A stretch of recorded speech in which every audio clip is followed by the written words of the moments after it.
I'm Olivia. I've been married for just 6 months, so I'm still a newlywed. Juggling my nursing job and getting used to household chores has been a challenge. I met my husband Jackson at a cycling club. We enjoy bike rides together on weekends. Our relationship feels like an extension of our friendship. We do argue, but once we've said our piece, we quickly make up. It's like we're characters from a lighthearted comic, but there are people around us who act like villains from a drama, and it's really draining. Oh, I'm sorry. It seems I only ordered steak for 4. When we visited Jackson's parents' house for a weekend family dinner, my mother-in-law had a typical passive-aggressive surprise waiting. Such an oversight on my part. We've always been 4, so it's understandable. My father-in-law and sister-in-law, Isabella, chuckled. I'm sorry, Olivia. We have some bread I baked yesterday. You can have it with jam.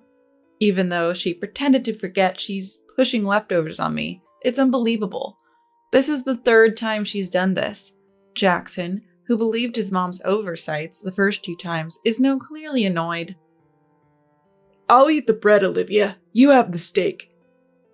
That's not how it works. You're the one supporting your wife. How many times have I told you Olivia earns as much as I do? If someone's not working, maybe you, Mom, should eat the leftover bread. Well, sister-in-law, that's mean. Mom didn't do it on purpose. Did I do something wrong?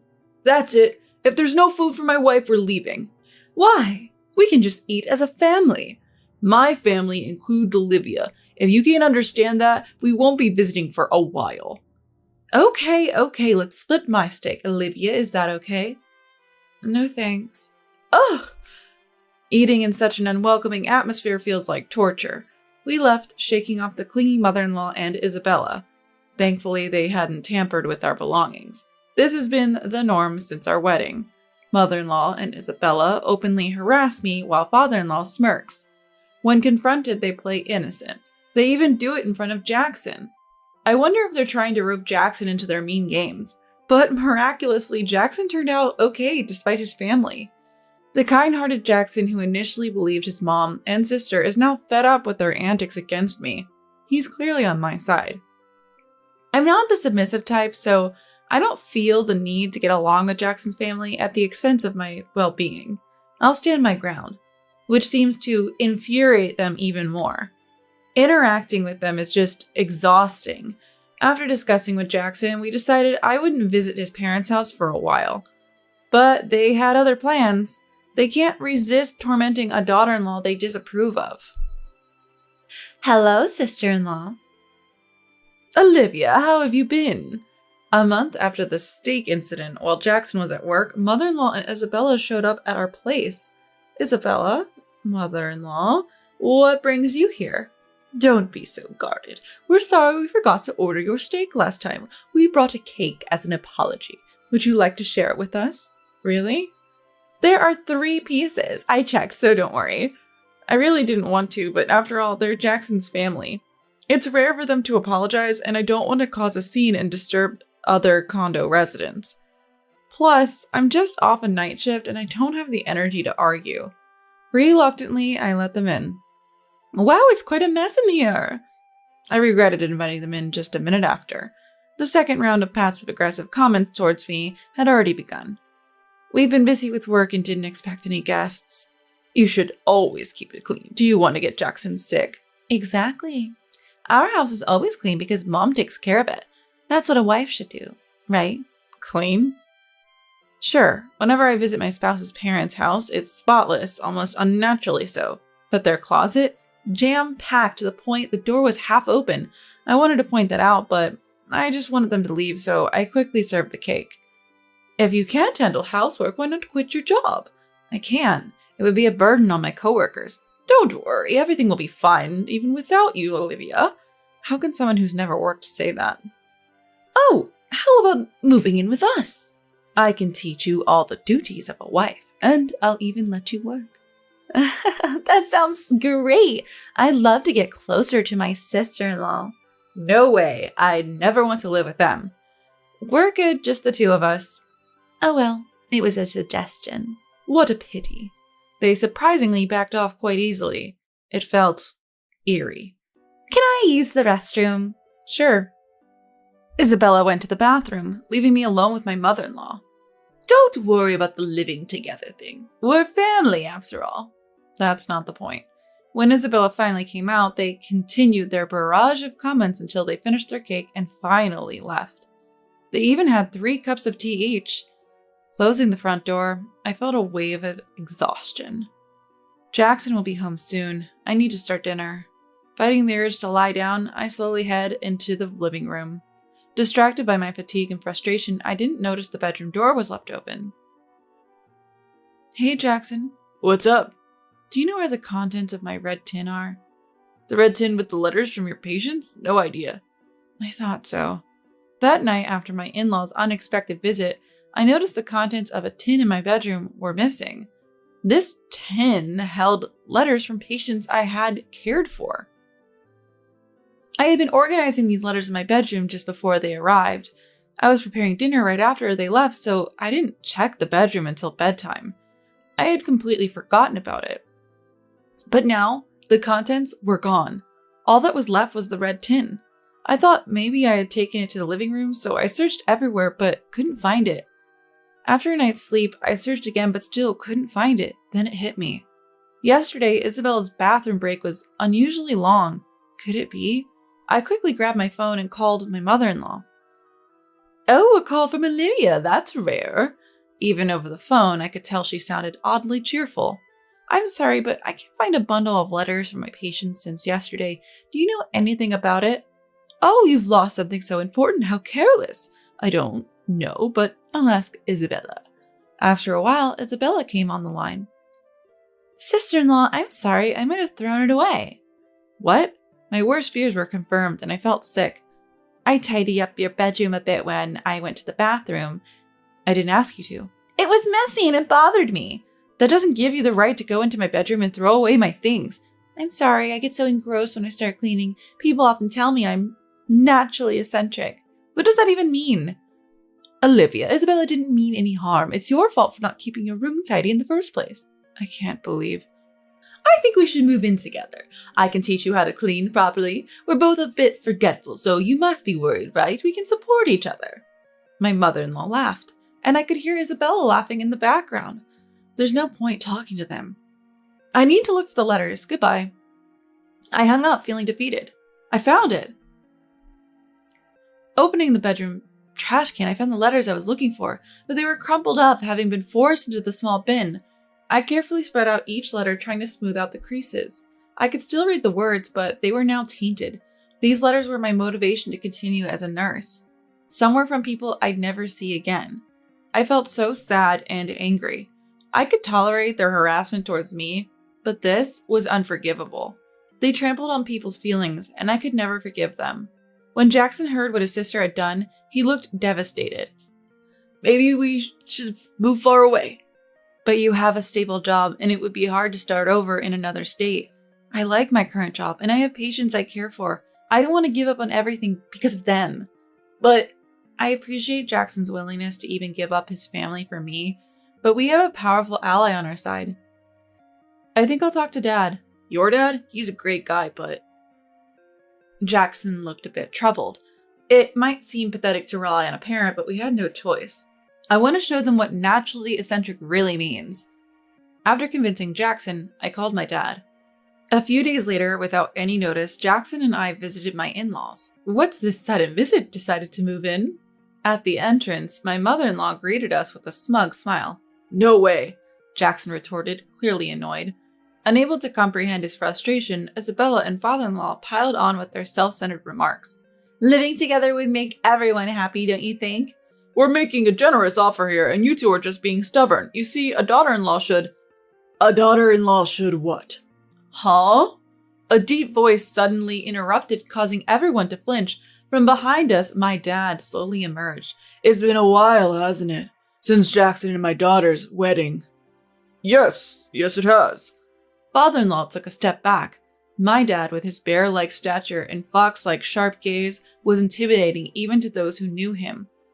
Mother-in-law whispered in my ear, tugging at my arm. "Why is your dad here?" Because you said I was a terrible daughter-in-law. I thought you might want to see the face of the man who raised me. Hey, lower your voice. It's fine. I'm not bothered by my loud voice. So I heard my daughter isn't up to your standards. Dad's piercing gaze settled on mother-in-law. Well, What exactly is she lacking? Her room is messy. From what I saw, it didn't seem that bad. You must have very high standards. Let me see for myself. Wait a minute. Ignoring her, Dad began inspecting the house. This was the reason for our unannounced visit. The clutter they usually hid in closets and spare rooms was now scattered everywhere, from the living room to the hallway. Even food wrappers and dust were left untouched. From a neutral standpoint, it seems my daughter keeps her place tidier than this. Dad tilted his head, puzzled. But you came unannounced. Oh? I heard you told my daughter she should always keep her place clean, even without plans. Your words don't match your actions. Well, if this is your standard of cleanliness, my daughter is just fine. No need for you two to live together. Deciding that was enough, Dad headed for the exit. Wait! Isabella tried to stop him. Despite being momentarily intimidated by his glare, she looked up pleadingly. Sister-in-law is so mean. She blames us for small mistakes and keeps rejecting us. Oh, I heard. Like how you only ordered food for 4 during a meal, excluding her. Dad responded calmly. Did she think that Dad, who had a surprising ear to listen, would be able to do it? Hoping he'd be sympathetic, mother-in-law chimed in. Yes, I accidentally ordered for the 4 of us. Olivia seemed upset I didn't mean any harm. That's unfortunate. Right? You should visit a neurologist immediately. What? Mother-in-law makes a stupid sound at Dad's sudden proposal. I suspect a brain disorder if you keep making such mistakes without any ill intentions. No, I know a good doctor. They're quite popular, so the earliest appointment is in a week. Is that okay? No, thank you. You shouldn't hesitate. It's not good for my daughter to blame an elderly person with a potential illness. Elderly? Seeing mother-in-law's shocked face, Dad turned to Isabella. You too. Huh? Dad also targets Isabella. You seem forgetful and cause trouble for others. Disposing of important documents in someone else's room might be a sign of an illness. I'll arrange for you both to be seen together. Don't worry. I'm fine. I'm perfectly healthy. You're around 40, right? It's a pity at such a young age. I'm 25. Oh, my apologies. I thought you were Jackson's older sister, not his younger one. Wow, Dad. Isabella, who never seems to care about fashion or grooming, always looks grumpy. Does seem, well, a lot older than she is. I bet if Dad, who genuinely believes this, said it out loud, it would hurt Isabella more. Yes, he truly believes it. He suspects a brain issue and suggests a hospital visit out of pure concern. Though Dad looks intimidating, he was born into a privileged family. Maybe that's why he's genuinely, well, naturally eccentric. If it weren't for Mom being so grounded, our family would have been in chaos. Don't worry, if your wife and daughter go to the hospital, they'll surely find out what's wrong. Being treated as if his wife and daughter are ill, and genuinely. Wait, I'm not senile and I'm not sick. People with illnesses often deny it. It must be shocking to think you're sick. That's not true. Mother-in-law vehemently denies, almost ready to lash out. She must have realized they might genuinely take her to the hospital. It's on purpose, not ordering my daughter-in-law's steak. My daughter throwing away her stuff. It's all to spite her. Finally, mother-in-law admits her actions. Spiting her? Dad's eyes widen a bit. So you mean the typical spite towards a daughter-in-law? Yes, your daughter is too cheeky. Even though she's Jackson's wife, she's not a housewife and neglects household chores. We allow her to work so she could at least obey us when we meet. I endured spite from my mother-in-law. Isn't it unfair? Now it's Mom's turn. Isabel turns in with mother-in-law's momentum, but Dad's reaction isn't what they expected. Poor thing. Huh? Dad looks at mother-in-law with pity. His eyes might be intimidating, but as his daughter, I can see the compassion. You've been treated horribly by father-in-law's mother all this time, haven't you? Didn't your husband protect you then? Well, It's not my daughter who's cruel, it's your husband. My sister was also mistreated by her mother-in-law, and her husband noticed and decided to separate from the mother-in-law. Mother-in-law gasps. When a couple marries, they should have their own household. A husband's duty is to protect his wife and children. Your husband abandoned that duty. Wait a minute! Father-in-law tries to interrupt Dad. Sorry for overstaying. Basically, a parent's role is to watch over their children's households. Oh, I'll make a hospital appointment just in case. We don't need a hospital, Isabella protests, almost screaming. But Dad isn't listening. Jackson, tell me your mom and sister's names later. Yes. Come on, Mom, say something. Mother-in-law, who was loud just moments ago, now looks pale. She probably realized who the real enemy is. The reason she could spite her daughter-in-law in front of Jackson was because she had real-life experience knowing her husband wouldn't side with the daughter-in-law. It's truly pitiful. Dad's right, she's a poor soul. Leaving behind a shouting Isabella and father-in-law and a contemplative mother-in-law, we leave the in-laws' house, probably because of the commotion at the entrance. The neighbors are watching from a distance, curious. Taking the opportunity, I explain the real situation of the spite towards the daughter-in-law, also mentioning the important letters that was thrown away. Receiving sympathy and encouragement, I express my gratitude. With some people listening intently, the story of the spite will probably spread quickly. Thanks, Dad. Yeah, with that level of chaos, you probably won't have to live with them. Good for you. Yes. Dad smiles, though it's a bit strained, but that's the best smile he can muster. Jackson, I'll give you the hospital's number. You should call, being family and all. You're really gonna call? Of course! What if something happened to your precious parents? Now that's what I call genuinely eccentric. He can't read the room, takes words at face value, but cares for everyone without bias. Fake eccentrics don't stand a chance against that. Later, Dad and Jackson actually took mother-in-law and Isabella to the hospital. Of course they were healthy, but Dad joked, "So it's just a bad personality then. Good to know." Apparently, Isabella gave him a death stare. Yet mother-in-law just went home without much reaction. And then, chaos started in the in-laws' house. Having realized who the real enemy was, mother-in-law heavily blamed father-in-law for his past actions, and father-in-law, without any remorse or apologies, made things worse, pushing their relationship to the brink of divorce. In the midst of this, Isabella and father-in-law, feeling abandoned by mother-in-law, stormed our house. Olivia, it's because of your dad stirring things up that Mom and Dad are on the verge of divorce. We were doing fine until you guys interfered. I looked at the two of them, fuming with a cool expression. So, sacrificing the daughter-in-law was the secret to a happy family? Rose. What did you say? Father-in-law, quick to anger, raised his fist. But we had a guest today. Oh, isn't that Jackson's dad?